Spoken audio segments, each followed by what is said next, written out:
आज की अगर गज़ा के हालात के बारे में बात करें, क्योंकि अब गज़ा सिटी के अंदर यानी जो नॉर्थ का इलाका है गज़ा का, वहाँ पर बहुत ज़्यादा तरीके से एक इजरायली आईडीएफ ने उसको एक कॉम्बैट जोन बना दिया है और लोगों को ऑर्डर दे दिए हैं कि यहाँ से निकलकर आप साउथ की तरफ चले जाएं और आहिस्ता आहिस्ता जो और दूसरी जो और कंट्रीज़ हैं जो नॉर्थ गज़ा के अंदर यानी गज़ा सिटी के अंदर जो एयर ड्रॉप का काम कर रही हैं, उनको पूरी तरीके से अब परमिशन नहीं दे रहा है इजराइल। क्यों नहीं दे रहा है? सीधा सा मतलब यह है कि परमिशन ना देने का कि लोगों को खाने पीने की चीज़ें ना मिल सकें और इसीलिए वो नॉर्थ से निकलकर साउथ की तरफ भागें। जो पानी की पाइपलाइन है उनको भी बिल्कुल डिस्ट्रॉय कर दिया गया है, ख़त्म कर दिया गया है। इजराइल चाहता क्या है? इजराइल सिर्फ यही चाहता है कि पूरे गज़ा को अपने कंट्रोल में कर ले। नेतन्याहू ने तो पहले ही बोल दिया कि हम अब दूसरी बार मीटिंग हुई है, उसमें बोल दिया है कि हम गज़ा को एज अ रिवियरा बनाने जा रहे हैं।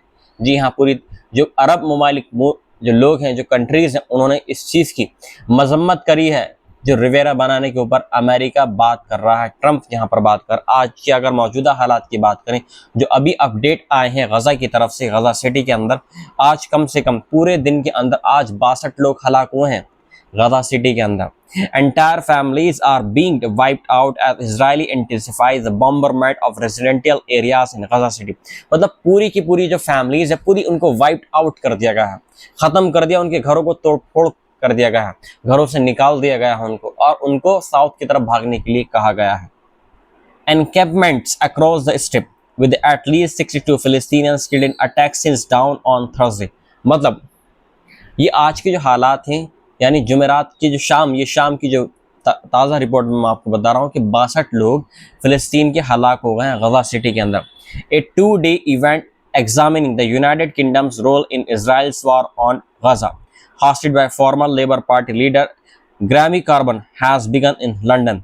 और उन्होंने एक यूके के अंदर भी एक बड़े लार्ज स्केल पर जो यूके की जो गवर्नमेंट उसके खिलाफ एक मतलब ये है कि एग्जामिनिंग मतलब ये कि तहकीकात चल रही है कि इसमें यूनाइटेड किंगडम का कितना हाथ है, उसमें ब्रिटेन का कितना हाथ है गज़ा की बर्बाद करने में।